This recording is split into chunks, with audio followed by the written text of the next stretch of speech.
Hello, welcome to another episode of the Paperstac podcast. I am Brett Berkey. This is Rick Allen. That's me. That's him. So we are going to shoot another episode today, but we are about a week out from DME. So if you haven't got your tickets, you're running out of time. You should get there.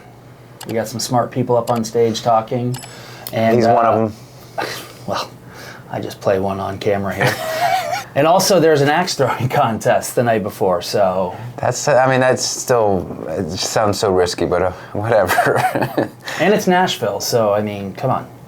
Yeah, I want to try the chicken place again. I forget what it was called.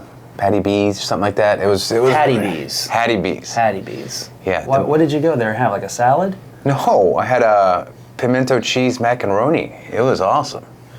Pimento cheese macaroni. Yeah. Now the only thing that sucked about it is that there's one on the strip where everything's happening, all the bars are. There's one about 25 minutes away if you're walking. And we went to the one 25 minutes away walking and didn't realize there was one right on the strip. So we had to walk 25 minutes. If you're literally, it's on the strip. So did you walk right by it? No. We just picked the wrong one in the Uber. We picked the wrong Patty B's. We showed up there. There was less of a line, I'll tell you that much. Yeah, I waited for 35, 40 minutes. I went last April actually, for my wife's birthday. And it's definitely cool. If you're in Nashville. It's a good time. Yeah. So try to make it there. It's going to be DME. It's going to be May 29th and June 1st. We will be there for that Thursday night and Friday, and then we're taking off Friday afternoon. Yep, got to peel out of there. Got stuff to do. Yep. And so we're still just on the heels of the new enterprise products. So if you are a Paperstac user, there will be some amazing new features coming in the near summer. Yeah, when you say enterprise product, I think it's important for people to know that it's not just for the big institutions. What we're doing is we've created a new version of Paperstac that will allow institutional capital to transact hundreds of loans at one time. Mm-hmm. There's going to be a lot more flexibility, and ultimately it's going to lead to, I believe, more inventory on Paperstac. Yes. It's a way for the institutional guys to start conducting business, not just with themselves, with the other institutional counterparties, but also with some of our current user base that's buying and selling 1, 5, maybe 10 a year. Yep. So it's going to be fantastic with regards to adding inventory. It's also going to be great because it's an upgraded experience from what Paperstac is now, which is hard to believe because it's really become the de facto standard in the industry. But this next version of Paperstac is going to be great. I'm really excited for it. We get to see it on a day-to-day basis. And it's pretty. Some of the stuff that's happening, the pretty is nice, but the functionality is better. That too, yeah. Yeah. So, anyways, what do you have for us today, Mr. Brett Berkey? So, this is from a seller, and the question is, how do I set up my listings for success, or when I'm selling a note, what do I do up front so that I don't have to answer redundant questions, but I'm able to provide the possible buyers, the best amount of information they need to do the due diligence and maybe only come to me when they're ready to rock and roll? That's a great question. I think the first thing is tell the accurate story. You have a way to set up your listing to where you can tell seller comments and tell everything you want to about the loan. So tell everything. Tell the good, tell the bad, tell the ugly. And the reason for that is, obviously you want to put together a good sales, you want to paint it in a good light, but also if you can point out look, here are the flaws, or here's the hair on the deal. Anybody who runs good due diligence, it's going to come out. Right. And if you're letting them know, hey, this is what's going on with this deal. I saw one that's on the platform today. I was checking on some stuff, and there's one that's not in closing yet. But I looked at, and it's funny because it's actually one that I sold the guy, and he knew everything about the deal. And he went and fixed the title issues, did a modification. The lady made 15 payments and then stopped paying. But he put everything out there. He goes, there were title issues on this, it got fixed. The lady modified, there's a loan mod, here are the payment history, and then she stopped paying, right? So, really good deal.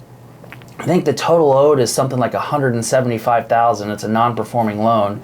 And I believe he's like, look, anything over $100,000 that I'll entertain a serious offer that's north of 100, right? And you go and look at it, the house has got a valuation, Zillow, Redfin, Realtor is like something like 220. So he's being very upfront with people. He's telling them what's going on. He gave them the timeline, everything right there. There's another guy on the platform who not only gives a really great description of the asset, what's going on with the asset, the type of transaction it is, but he gives some information about himself. I've been in this business for this long. I've done this many deals on Paperstac. Here's where we are. If you have any questions, I'm happy to answer them. And so if you give people, when you're setting up the listing, you give them the story, because that's what we are as note investors, right? We're trying to take pieces of paper and information, whether it's pay history, servicing notes, collateral file, and we're trying to put the story together. Yeah. As a seller, if you can put that story together for people and give them an accurate presentation of what's going on and then back it up with the documents, shoot, you move stuff real quickly on the platform. One, it makes people feel like, okay, this guy's being upfront, being safe, trust but verify. Right. But also, it stops you from wasting your time. Yeah, that's the most important. Because as a buyer, if I go through there and I look and I know that I'm looking for performing loans and this one is performing or sub-performing, but there's borrower issues that they're letting me know about, I know I can move forward or not. On the same thing, if I'm buying non-performing loans and I look at this and say, okay, this is a non-performer, what's going on with it? I don't have to put together the story. He's telling me the story, providing me the documents that I can go look at it. So it stops buyers from asking a bunch of unnecessary questions. Are you going to have people who don't read the seller comments? Yes. Maybe. Are you going to have people that are going to ask ridiculous questions? Yeah. Hey, this loan was originated in 2016. What was the purchase price and the down payment? It's like, buddy, we're way past that. Yeah. I get it if it was originated, last month. But if you're asking me something that's 12 years old, come on, what are we doing here? Yeah, it's just a question I think a lot of some certain types of brokers. And the math there, I know that wasn't a 12-year-old loan in the math, but just as an example. Yeah, no, that's a very typical thing. And some other things for a seller to provide, I think, that are important is definitely the pay history. At least the seller description and pay history. Yeah, the pay history is very important if it's a performing loan. Yes, Yeah, if it's a non-performing loan, pay history is going to be needed. You need to see how far behind you are. Payoffs are great to put in there, because then it can give you a breakdown of what the payment history, or what what's in the payoff, how much of it is deferred principal or deferred interest, what's going on with the actual loan, and seeing the breakdown. Are these escrow advances? Are these force-placed insurance stuff? You get looking at a payoff, you can kind of get the itemized on there, which is important. How important are pictures for them? If you're looking at a performing asset, do you look? You always said look at the pictures first. I'll look at pictures if they're there, if they're provided. Yeah. Sure. Eventually, those pictures are going to come out when I order my BPO, and I'm going to see, hey, what's the front of this house look like? Give me, what's the street look like? But if you've got current pictures within the past, 6 months, year, put those up there. Let people see. I mean, it's just. That's kind of no-brainer stuff, right? If you've got a picture, well, it's like pictures sell. People look and they say, "Ooh." I remember when I was a kid, I used to get the Christmas catalog, and I just go thumbing through that thing, looking at pictures, and just like, "Oh, that looks cool." I didn't even know what it was, but the pictures look good, and I'd read it. Things catch your eye. God, social media. How much? It's just the picture. You see, well, it's very true, because like when me and my wife will go out to dinner, I'm like, can they just show me a bunch of pictures? I don't know what this food is. Just show me pictures, because I'll on pick a menu. You look at it and say, oh, that looks good. That looks good. Or that looks too heavy. I don't know. But at least what it'll do is it'll stop you from having to read a bunch of stuff. If you're at a nice restaurant and it's pretty short and you kind of know what you're getting there, but if you're at a restaurant that's got a menu that's 5 pages long and there's no pictures, then you're like, okay, well, I got to read through and figure it out, unless you know what you're getting. Yeah, I always go to Instagram and just kind of scroll until I find one. Hey, what's this one right here? And they'll tell me, the server, well, we don't serve that anymore. I'm like, okay, whatever.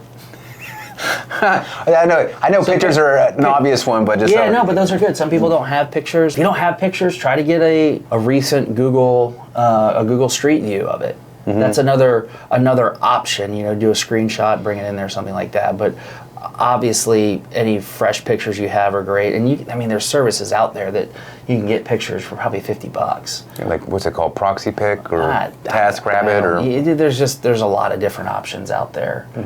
Our buddy over at PayPixel's got drone footage you could probably go get. Oh yeah, that's true. So you can go get not only can you get your pictures of the front, you can also get pictures of the roof, pictures of the back. Do that I would imagine that would sell so much better. I heard about that at a different podcast where somebody was in a different market. They were buying land, but they would go there and shoot with a drone, and their close ratio was so much higher because it tells just such a better story. Picture speaks 1,000 words. I think there's a quote out there that says that. Something like that. Something like that. Okay, so we got, make sure the seller comments are everything in there, lay it all out. Don't hold anything back. That you definitely have payment history because that's important. If you have photos, awesome. How important is it to have like recent BPOs? Do people trust someone else's BPO? It's a starting point. It's like, look here, I've got a BPO from 6, 12 months, 3 months, whatever it is. It's at least a starting point, right? Somebody else's opinion on it. That way, they're like, okay, they can look at the value and it's something quick. Hey, yeah, that value seems good. They're probably going to order their own BPO. Would you? Well, yeah. Yeah. Yeah. Yeah, I would still do it, but it's a document that at least it's building the case on why they should buy it, right? And that's all you're doing. If you're trying to sell something, you want to try to think about what are the objections going to be and try to plug those holes and fix them up front, right? Address them up front. Okay. So if you have it, valuation reports such as a BPO, sure. O&Es if you have Absolutely. it, but still the buyer, smart buyer. They're going to go do their own stuff, but at least that way it's just that another layer, right? Yeah. And if you provide something and then people look at it and say, I buy it, I'm into it. Is your BPO close to what your Zillow is or what your Realtor or Redfin? If it's in the prop stream, if it's in the neighborhood, it's like, okay, I've got this online thing and their BPO kind of says the same thing. It's 3 months old. I can see they got pictures of the house. This looks good, and it helps move things along quicker to the final steps of, hey, I'm going to sign a contract and I'm going to execute. The purchase sale agreement? Yeah, purchase sale agreement, and then I'm going to order my BPO and my O&E, and that'll be the final step. Yeah. Okay, cool. And then, so I guess my next question would be, so we got the valuation, got the payment history. How important is it for them to up front provide the origination documents? Or is that usually after an offer? You really hold those back? Yeah, I don't do the origination documents. Most of these offers are going to be indicative, and some people don't even look at origination documents. But the issue with putting out the origination documents is there's so many spots on those documents where a Social Security can show up, right?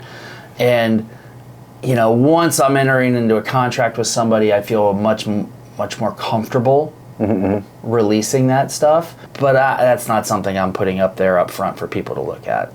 Okay. As a matter of fact, I think we tell people don't do that, just because you don't want public-facing documents that you're not in a transaction with somebody. That's right. So there is the option as a seller that you can actually put them as private, and when you get to a certain part in a transaction where you feel comfortable with the buyer, you can actually toggle that and turn it on. And so they're all there. The buyer just can't see it. Yeah, so that's you can just upload them as private documents, and then you mark them as public to that person. Just to that person. So it's just that buyer can see it, not every other buyer. Correct. That's right. Okay. Well, I think that's What else? Anything else? I would say there's some simple things. If you're a seller and you're on the Paperstac platform, maybe having a profile image helps a lot. I don't think it helps a lot, but it just looks better than the squiggly line thingies that we got. Yeah, I'll give just something that's kind of on the topic of sellers, and it could be for buyers too. But sellers, I just had somebody reach out via the chat section, like, look, the way your platform runs, it's. I'm negotiating, talking with sellers. I'm running due diligence, and we've got an agreed upon price, but they're still negotiating with other people. There's a reason for that. It's because there was several broker jokers who would come in and wouldn't close. They were trying to tie up assets and then try to run a wholesale play or something along those lines. So we made it to where hey, run your due diligence, run your armchair due diligence. And that's, the stuff you're not going to spend money on. If you're running through collateral files, You're running through valuations. They're providing you valuations. You're looking on Zillow. Get to the point where it's like, look, I'm ready to spend some money, and then let the seller know, or as a seller, just understand that buyers are going to let you know, hey, I like it. I'm good with it. As long as title comes back clean and the value's there, we're moving forward. I'm going to go ahead and sign this purchase sale agreement. So that way it's taking it off the market.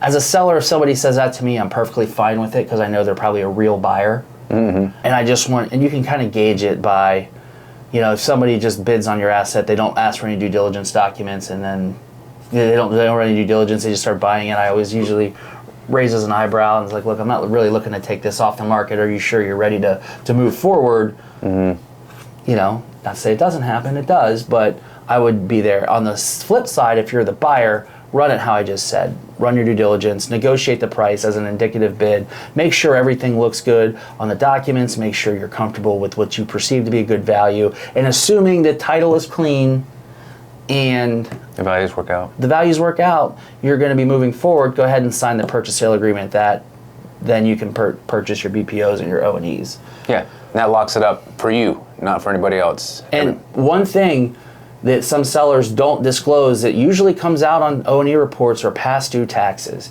If there's past due taxes, just understand that you should be disclosing that up front to them, so that way they can net that out of their offer up front, because the last thing you want to do is have somebody go through and find, $7,000 in past due taxes that you didn't mention that they're going to inherit. Yeah, that would right, suck. because then they're going to fade their bid, it gets netted out of the proceeds, that's industry standard. That's just if there's past due taxes, those get paid before they usually close on it, unless they were notified up front, in which case they include that in their bid. So that's good to know. I think you covered it all. I think we did a good job of quick, concise. Brett tells me we need to do an hour or more on one of these podcasts coming up. So what we're going to do is we're going to have a case study extravaganza where we're going to pull out a bunch of case studies, start diving in them, walk through front to back, how they went down, the due diligence we did, what happened, how the loan or how the loss mitigation went through, and finally how we exited the property. So we will go through several of those I got to dig through the files and find the communications and all that stuff to do it. I may use some that are actually on Paperstac, that, if we've bought any on Paperstac, and go that route. And but we're going to do something so it'll be a little bit longer, much longer than this one. It'll be an hour, but it'll be packed full of case studies. And I know people love case studies, so yeah, case studies are awesome. Keep an eye out for that one. If you're really interested in seeing that one, please let us know in the comments below. Say, yes, I want to see case studies. I love case studies, or something along those lines. Yeah. Speaking of case studies, we got a bunch of case studies inside the academy. So if you are still learning and want to get your segue. That was a segue, like professionals. And still want to get some education, we have the academy. It's really well done. This guy teaches it, and there's multiple sections, over 16 hours worth of video. There's calculators, there's guides, there's bidding calculators. Huge value at $9.95. A huge value. I have so many people reach out and that are going through the academy. People who have been in the business for 30 years. I know. I couldn't believe that. They say, I love this academy. You don't just talk theory. You talk how you get into the brass tacks of it. You don't fluff around. And then we'll talk about how you think through problems in there. So people really love that. It's going to be going up in price. Eventually, I'm going to have to... he's fighting me on this, but it's at least going to get doubled. So I would imagine that's going to happen, probably corresponding with the launch of Enterprise. Maybe at the end of the summer we'll have one last summer blowout, and then we're just raising the price because it's just too good of a value right now. So there's so much out there that we need to going to raise the price a little bit. Okay, but now it's not raised. So if you're watching this, get over there and get it. Get over there and get it now while it's still $9.97. So that's it. So that's it for this episode. And if you're listening to this and you're heading to DME, you can find us. We'll be there. Probably wearing a Paperstac shirt or something. Yes. We'll be there somewhere. We're just a small, not a huge venue. You'll see us. Yeah. I guess the first person to comment on the color of Brett's pants when you see them What? on Friday. Whatever color his pants are, leave a comment in this video, and we'll do something special for you. Okay, hopefully I'm wearing. Maybe it's a. I'm gonna wear shorts Maybe it's just a to throw you off. free escrow transaction. Free Escrow transaction. That's what it is. So the first person that can leave a comment in here and tell me the color of Brett's pants on Friday. I mean, not Thursday at the axe throwing. Friday. I might wear the pants I'm wearing today. They're blue, like not blue jeans. They're like blue. Like I can. We'll do 2 free escrows. The first person to buy Brett a beer on Thursday It's a free escrow. gets a free escrow. Cool. Sounds great. I'm helping you out, man. There you go. All right. All right then. Well, I guess that's it for this episode, and we'll see you on the next one. See ya. See ya.